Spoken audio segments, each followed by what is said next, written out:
3 माह के दौरान 1,72,144 पाकिस्तानी बैरून मुल्क चले गए। मैं आपको बताता हूँ कि किस मुल्क में कितने लोग गए, शेफ़ कितने गए, मिस्त्री कितने लोग गए, मज़दूर कितने लोग गए। ये जो ताज़ा तरीन हमारे पास डाटा है वो आपके साथ शेयर करता हूँ।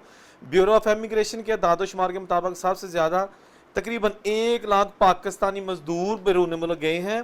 1,860 मिस्त्री गए हैं जिनको राज कहा जाता है। 38,274 ड्राइवर्स बाहर गए हैं और 1,690 शेफ बाहर के मुल्कों में गए हैं। इसके साथ साथ 3 माह के दौरान 850 डॉक्टर्स बाहर के मुल्कों में गए हैं मुलाजमत की घर से। 1,480 इंजीनियर्स बैरून मुल्क गए हैं मुलाजमत की घर से। ये सिर्फ 3 महीने की बात कर रहे हैं।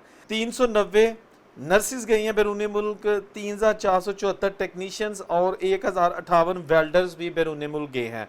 2,130 इलेक्ट्रिशियन और 436 टीचर्स ने भी मुलाजमत की घर से पाकिस्तान छोड़ दिया है। 1,21,970 पाकिस्तानी सऊदी अरब गए हैं। 6,891 अफराद UAE और 8,331 अफराद अमान गए हैं। 12,990 Pakistani Qatar, 939 Bahrain, 775 Pakistani Malaysia गए हैं। 592 जो है ना वो चीन गए हैं। 350 पाकिस्तानी आज़रबाईजान, 264 जर्मनी, 815 यूनान, 108 जापान, 109 इटली, 870 तुर्की, 1,454 बरतानिया और 257 पाकिस्तानी अमरीका गए हैं।